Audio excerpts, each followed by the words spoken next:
दोस्तों, आज हम आपको लेकर चलेंगे एक ऐसे देश की सैर पर जिसके बारे में सुनकर ही आपके रोंगटे खड़े हो जाएंगे। जी हाँ, हम बात कर रहे हैं ताजिकिस्तान की। एक ऐसा मुल्क जो रहस्यों, चमत्कारों और अजीबो-गरीब बातों से भरा हुआ है। कहा जाता है कि यह देश दुनिया के नक्शे पर छोटा है, लेकिन इसकी तहजीब, रिवायतें और रहस्यमयी कहानियां इतनी गहरी हैं कि आप सोच में पड़ जाएंगे। यहाँ की 90% से ज्यादा जमीन ऊंचे ऊंचे पहाड़ों से ढकी है, जहाँ की चोटियां मानो आसमान को छूती हों। यहाँ की झीलें इतनी पारदर्शी हैं कि लगता है जैसे उनमें खुदा ने आईना उतार दिया हो। लेकिन दोस्तों, ये सब तो बस शुरुआत है। ताजिकिस्तान के बारे में कुछ ऐसी अनोखी और चौंकाने वाली बातें भी हैं जिन्हें सुनकर आप यकीन नहीं कर पाएंगे। आखिर ऐसा क्या है इस छोटे से देश में कि इसे देखकर लोग दंग रह जाते हैं। यकीन मानिए, इस वीडियो को आखिर तक देखने के बाद आप भी कहेंगे, बाप रे, ये कैसा अनोखा और हैरत अंगेज मुस्लिम देश है। ताजिकिस्तान मध्य एशिया का एक ऐसा देश जिसकी खूबसूरती और कठिन नियम दोनों ही इसे अलग पहचान देते हैं। यहाँ की महिलाएं सदियों से मशहूर चकन कढ़ाई बनाती आई है, जिसे यूनेस्को ने 2020 में अंतर्राष्ट्रीय मान्यता दी। यह देश पूरी तरह लैंडलॉक है और इसकी सीमाएं चीन, अफगानिस्तान, उज्बेकिस्तान और किर्गिस्तान से मिलती है। यहाँ लगभग 10 से 15 लाख पुरुष रोजगार की तलाश में रूस और अन्य देशों में काम करने जाते हैं। दिलचस्प तथ्य यह है कि यहाँ देह व्यापार आधिकारिक रूप से गैर कानूनी है, लेकिन कुछ क्षेत्रों में इसकी मौजूदगी दिखाई दे जाती है। राजधानी दुशांबे का नाम फारसी भाषा में सोमवार के अर्थ से जुड़ा है। कभी यह सिर्फ एक छोटा गांव था, लेकिन सोवियत काल में यहाँ स्कूल, अस्पताल और कारखाने तेजी से विकसित हुए और शहर का स्वरूप बदल गया। 1929 में इसका नाम बदलकर स्टालिनाबाद रख दिया गया, जो लगभग 32 साल तक कायम रहा। 1961 में इसे फिर से दुशांबे नाम दे दिया गया। जब 1991 में सोवियत संघ टूट गया तो ताजिकिस्तान ने स्वतंत्रता प्राप्त की और दुशांबे इसकी आधिकारिक राजधानी बन गई। स्वतंत्रता के तुरंत बाद 1992 में यहाँ भयानक सिविल वॉर शुरू हुआ, जो लगभग 5 साल चला। इस दौरान 20,000 से 50,000 लोगों की जान गई और करीब 6 लाख लोगों को अपना घर छोड़ना पड़ा। तमाम मुश्किलों के बावजूद दुशांबे ने खुद को फिर से खड़ा किया और प्रगति की ओर बढ़ा। आज दुशांबे में national museum, Navruz palace, Rudaki park और बोटैनिकल गार्डन जैसी जगहें दर्शकों को सांस्कृतिक और प्राकृतिक सुकून प्रदान करती हैं। वहीं मेहरगौन बाजार में ताजिक संस्कृति और असली स्वाद का अनुभव लिया जा सकता है। ताजिकिस्तान का कुल क्षेत्रफल लगभग 1,43,099 वर्ग किलोमीटर है, जो क्षेत्रफल के हिसाब से दुनिया में 94वें स्थान पर आता है। यह देश पूरी तरह से लैंडलॉक है, यानी इसका समुद्र से कोई संपर्क नहीं है।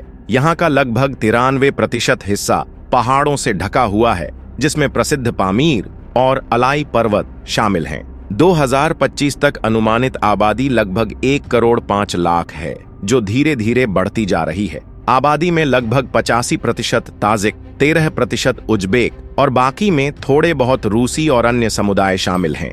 धार्मिक दृष्टि से लगभग 96% लोग मुस्लिम हैं, जिनमें अधिकतर सुन्नी और कुछ शिया हैं। बाकी के लगभग 4% लोग रूसी ऑर्थोडॉक्स या अन्य छोटे धार्मिक समूहों से संबंधित हैं। दिलचस्प बात यह है कि इतनी बड़ी मुस्लिम आबादी होने के बावजूद ताजिकिस्तान का संविधान इसे धर्मनिरपेक्ष देश घोषित करता है।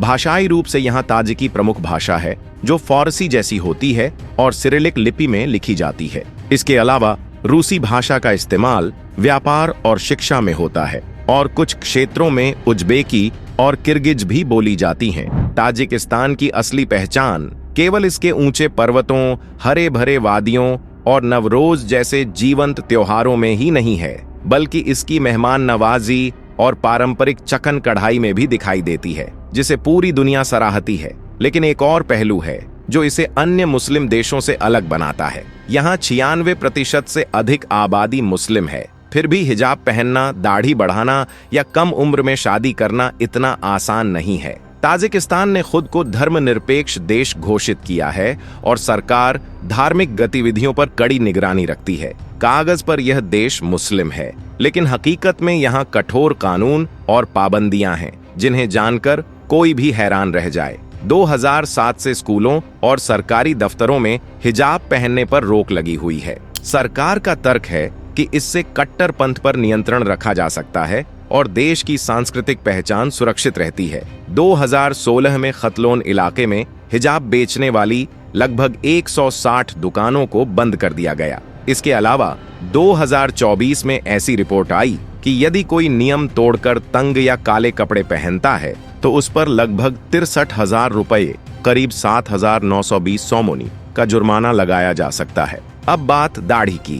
ताजिकिस्तान में दाढ़ी बढ़ाने पर कोई स्पष्ट कानून नहीं है, लेकिन पुलिस अक्सर इसे कट्टरपंथ का प्रतीक मानकर कार्रवाई करती है। 2016 में खतलोन में 13,000 से अधिक पुरुषों की दाढ़ी जबरदस्ती कटवाई गई। कई लोगों के लिए यह अनुभव इतना अपमानजनक रहा कि 2025 में एक ताजिक नागरिक केवल इसलिए यूके में शरण मांगने को मजबूर हुआ क्योंकि उसे डर था कि दाढ़ी रखने पर उसे गिरफ्तार कर लिया जाएगा। तो सवाल उठता है, आखिर ऐसा क्यों हो रहा है? असल में ताजिकिस्तान ने लगभग 70 साल तक सोवियत शासन का अनुभव किया, जिसने यहाँ की धार्मिक गतिविधियों को काफी हद तक कमजोर कर दिया। और अब जब राष्ट्रपति इमोमाली रहमोन 1994 से सत्ता संभाले हुए हैं, उनका ध्यान देश की पहचान को फारसी और ताजिक संस्कृति के रंग में मजबूत करने पर है। उनके अनुसार हिजाब और दाढ़ी जैसे प्रतीक ताजिक पहचान से मेल नहीं खाते, बल्कि ये बाहरी तरीकों से आए हैं। इसके अलावा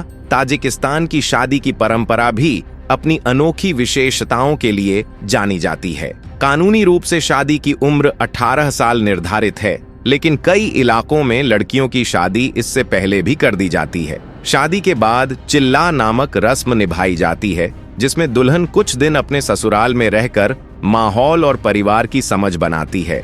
इसके पश्चात पति पत्नी अक्सर ससुराल और मायके के बीच आते जाते रहते हैं। यह गलत धारणा है कि यहाँ सुहागरात 40 दिन तक मनाई जाती है। असल में यह रस्म केवल नए जोड़े को सहज रूप से एक दूसरे को जानने और रिश्ते को मजबूत बनाने के लिए होती है। अब जरा सोचिए, क्या आपने कभी ऐसी झील देखी है जिसका पानी इतना नीला और साफ हो कि उसकी गहराई तक स्पष्ट दिखाई दे? यहाँ स्थित स्कंदरकुल झील, जो फान पर्वतों की गोद में लगभग 2195 मीटर की ऊंचाई पर बसी है, ऐसी ही अद्भुत झील है। कहा जाता है कि इस क्षेत्र से सिकंदर महान के गुजरने के समय से ही इस झील का नाम उनसे जुड़ा। झील के चारों ओर बर्फ से ढकी चोटियां और हरे भरे जंगल इसे किसी स्वर्ग जैसी सुंदरता प्रदान करते हैं। जब सूरज की किरणें झील की सतह पर पड़ती हैं, तो ऐसा प्रतीत होता है जैसे पानी में सोना घुल गया हो। अगर किस्मत साथ दे तो यहाँ स्नो लेपर्ड और मार्कोपोलो भेड़ जैसे दुर्लभ जीव भी देखने को मिल सकते हैं। ठंडी, ताजगी भरी हवा और चारों तरफ फैली शांति शहर की भागदौड़ से थके हुए मन को राहत देती है। गर्मियों में मौसम आनंददायक होता है, जबकि सर्दियों में झील का अधिकांश भाग जम जाता है।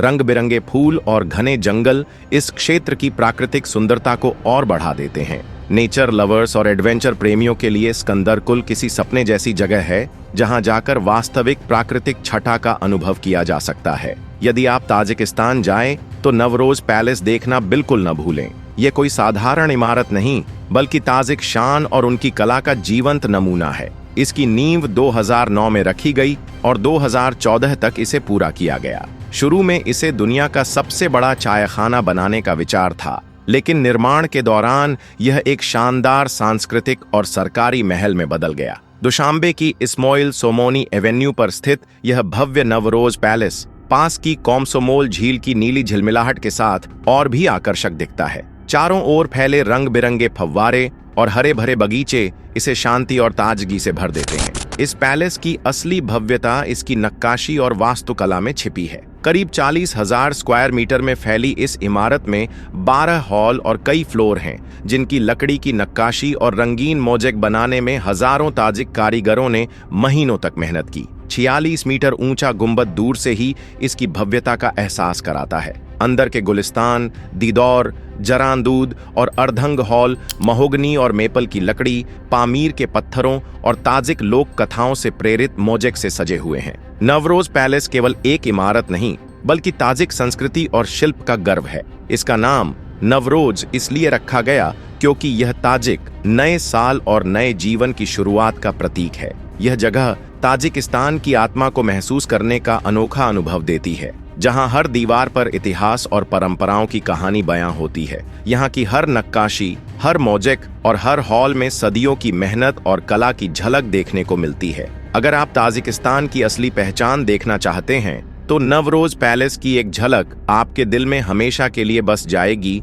और आपकी यात्रा को एक आध्यात्मिक और सांस्कृतिक अनुभव में बदल देगी। अब बात करते हैं पामीर हाईवे की, जिसे M41 के नाम से भी जाना जाता है। यह केवल एक साधारण सड़क नहीं है, बल्कि इसे दुनिया की सबसे ऊंचाई वाली सड़कों में से एक माना जाता है। इसकी कुल लंबाई लगभग 1250 किलोमीटर है, जो ताजिकिस्तान की राजधानी दुशांबे से शुरू होकर किर्गिस्तान के शहर ओश तक जाती है। दिलचस्प बात यह है कि यह मार्ग कभी प्राचीन सिल्क रोड का हिस्सा भी रहा है और आज भी यह पामीर की बर्फीली चोटियों और गहरी घाटियों के बीच से होकर गुजरता है। इस हाईवे का सबसे ऊंचा बिंदु अकबैताल पास है, जिसकी ऊंचाई करीब 4655 मीटर है। बस सोचिए, इतनी ऊंचाई से नीचे देखने पर चारों तरफ बर्फ से ढके पहाड़, चमकती नीली झीलें, हरे भरे उपजाऊ मैदान और गहरी खाइयां कैसे नजर आएंगी। इस मार्ग पर यात्रा करते समय आप न केवल प्रकृति की शांति महसूस करेंगे, बल्कि एडवेंचर का रोमांच भी हर कदम पर आपके साथ होगा। सिर्फ इतना ही नहीं, जब आप इस मार्ग पर आगे बढ़ते हैं तो वाखान कॉरिडोर के उस पार अफगानिस्तान की सीमाओं को भी देखा जा सकता है। दोस्तों, अगर आपको यह वीडियो जानकारी और मजेदार तथ्य से भरपूर लगा हो तो एक छोटा सा एहसान जरूर कर दीजिए। इस वीडियो को लाइक कर दीजिए। साथ ही इस वीडियो को अपने दोस्तों, परिवार और सोशल मीडिया प्लेटफॉर्म्स में शेयर जरूर कीजिए। अगर आप पहली बार हमारे चैनल पर आए हैं तो जल्दी से सब्सक्राइब बटन दबाइए और साथ ही बेल आइकॉन को भी सक्रिय कीजिए।